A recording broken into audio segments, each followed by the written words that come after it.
neutral building a reality? Well, from the urban design point of view, I think I actually had just that we need to create a setting that will support development. Because if you could have, I heard a story, somebody was making a case, the most sustainable building with the smallest carbon footprint is probably like a 5 to 10 story buildings, because the embodied carbon is very low. I have not checked out his thing. What I think there is a big issue that it wasn't discussed is the land resources, the transportation, all the other things to make these work. So how do we make a carbon neutrality building a reality? Their architects can answer the question about the building, but for us, I think the setting has to be right. We did compare a building in the San Francisco Bay Area, two buildings, 1 million square feet. One big one in San Francisco used about 1+ acre of land, and the same program in our suburb used 20 acres of land. And imagine the cars that have to take to drive there and all that. So I think it could be a carbon neutral building by its own, but if its setting is not right, you're still having lots of carbon. So, which is the most livable city in the world, and maybe how do you define livability? That's an interesting one. We had a good discussion in the office. What is the most livable city in the world? So I guess there are many different sort of organizations that's rating the livability, right? The EIU rating, and then I think they added the physical attributes to it, the buzz data. And we're talking, and just looking over some of these, the Economic Intelligence Unit, EIU, stability, healthcare, cultural and environment. So stability is important to a lot of people. Yep. We're such a mobile society, and we change jobs and change lives so often that, stability is certainly attractive.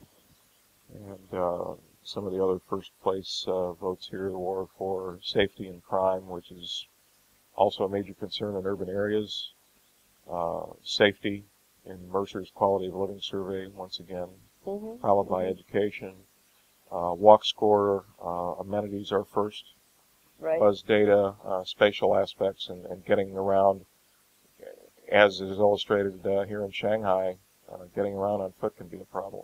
Especially on this part of Shanghai, in the Pudong side. I think right. The Puxi side is much better. Old city. Yeah, the old city is much better. So we think, I just want to make a case because I think our city, San Francisco, is very livable.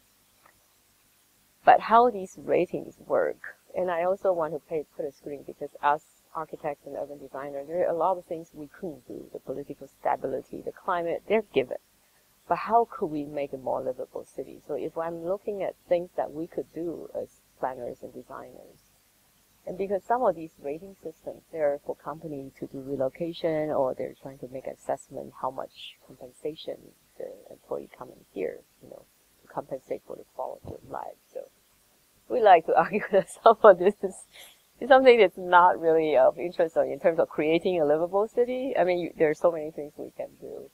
So San Francisco only rate 21st on the EIU, and if we put the physical attribute to it, it's better because San Francisco is a pretty good physical environment. But in terms of walk score, we really rate very high. And we make this little diagram here just to show because the diversity of amenities, shopping, convenience, schools and education and cultural amenities comparing to a suburb area like San Jose. The walk score is much lower. San Jose is 89, San Jose is 75. And New York is the highest. And then these are the things like, accessibility to amenities, pedestrian friendliness, how will you be able to live without a car, which we could actually. Many people in our office, they don't own a car. They just rent a car when they need it. And this, I think, green sustainability is also very important, especially these days. You may not rate it in terms of expatriates living here, but to make a city. So San Francisco is actually rated the highest, I think, in North America. And also the way the urban design is working, because when you are in the city, you can see water. Partially because we have a little bit of topography, but we protect those views, the regional amenities. What are some of the other projects that you are working on in terms of urban design here in Asia? What are the new developments here? New developments. Right now, well, we just finished this.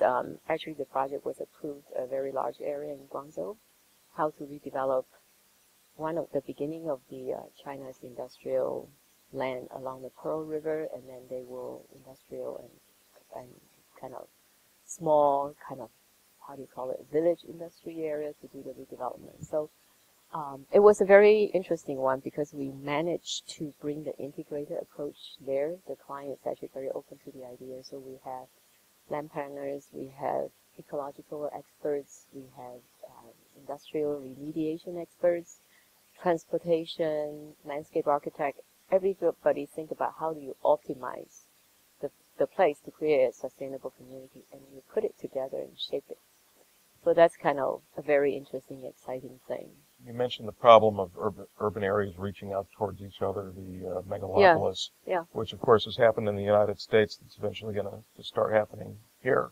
Mm-hmm. And how do you deal with that? It's already happening. I mean, the Pearl River Delta, Shenzhen is touching Guangzhou, and Hong Kong is right next door, and then the cities on the west side of Pearl River Delta, they're all kind of merging together. Here too, in the Yangtze River Delta.